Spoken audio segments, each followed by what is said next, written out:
சிறைத்துறையில் மட்டுமல்ல, எல்லா துறைகளிலும் இந்த பாலியல் சீண்டல்கள், இந்த குற்றங்கள் நிகழ்ந்துள்ளே இருக்கு. இப்ப மருத்துவமனையில கல்கத்தால படிச்சுக்கிட்டு இருந்த, வேலை செஞ்சுட்டு இருந்த ஒரு பாத்தீங்கன்னா உங்களுக்கு பயிற்சி மருத்துவம் பண்ற பிள்ளையே அந்த வளாகத்துக்குள்ளே வச்சு பல பேர் வன்புணர்வு செய்து கொலை செய்ததெல்லாம் இருக்கு, தொடர்ச்சியே நடக்குது.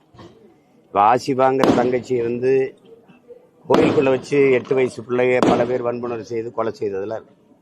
இது எல்லா துறையிலும் இருக்கு. பேருந்துல போகும்போது இருக்குது, எல்லா துறையிலும் இருக்கு. அது வெளிச்சத்துக்கு வந்துருச்சு. ஒருத்தர் அது குற்றச்சாட்டு பதியும் போது அது வெளிச்சத்துக்கு வருது. அது திரையுலகம் ரொம்ப புகழ்பெற்ற ஊடகமா இருக்கனால பளிச்சுன்னு வருது. எந்த துறையிலையும் இதை நடக்க அனுமதிக்க கூடாது. இன்னைக்கு பாலியல் குற்றச்சாட்டை பத்தி சீமான் கிட்ட மீடியா கேள்வி கேட்டாங்க. அதுக்கு சீமான் ஒரு பதில் சொன்னாரு பாருங்க.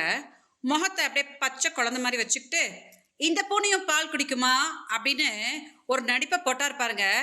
அந்த நடிப்பை பார்த்து மெய் செலுத்து போய் நான் இன்னைக்கு இந்த வீடியோ பேசிட்டு இருக்கிறேன். அது எப்படி மிஸ்டர் சீமான் நீங்க அப்படி நடிப்பீங்க? அவங்க என்ன கேட்டாங்க தெரியுமா? பாலியல் குற்றச்சாட்டு அப்படின்னு கேட்டாங்க. அதாவது நீங்க விஜயலட்சுமின்ற ஒரு நடிகை கூட குடும்பம் நடத்தி அந்த பெண்ணோட வாழ்க்கைய 14 வருஷமா சீரழிச்சு தமிழ்நாட்டுக்குள்ளேயே வாழ விடாம தூக்கி கர்நாடகாவில் அநியாயமா போட்டிங்களே, அதுதான் உலகத்துக்கே தெரிஞ்ச விஷயமாச்சு. 2008 நாங்கள் உங்கள் ஆஃபீஸுக்கு எங்கள் அக்காவோட குழந்தைய தூக்கிட்டு போயிட்டாங்கன்னு சொல்லிட்டு கதறிட்டு வந்து நின்னோமே, அப்போ என்ன மிஸ்டர் சீமா நீங்கள் பண்ணீங்க? என்னை காப்பாத்தீங்களா? அதே ஆஃபீஸில் வச்சு என்னை கதற என் வாழ்க்கையை சீரழிச்சிங்களே, மறந்துட்டீங்களா?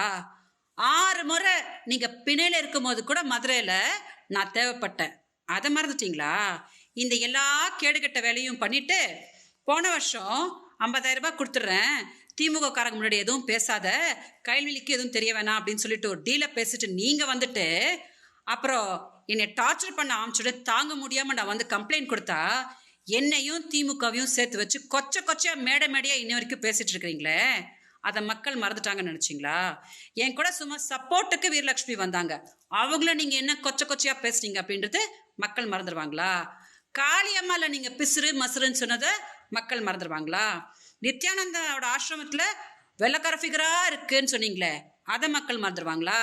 இதெல்லாத்தையும் விட விஜயலட்சுமி என் மேலே பாலியல் கம்ப்ளைண்ட் கொடுத்ததுக்கு அப்புறம் தான் எனக்கு பெண் ஃபாலோவர்ஸே ஜாஸ்தி ஆயிட்டாங்க அப்படின்னு ஒரு கேடுகட்ட ஒரு பதிலை சொன்னீங்களே, அதை மக்கள் மறந்துடுவாங்கன்னு நினச்சிட்டிங்களா?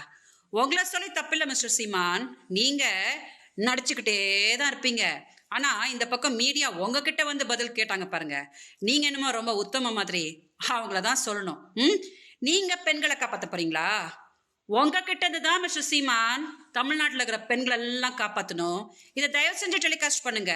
நாம் தமிழர் கட்சியும் சீமான் அவர்களும் பார்க்கட்டும். வணக்கம்.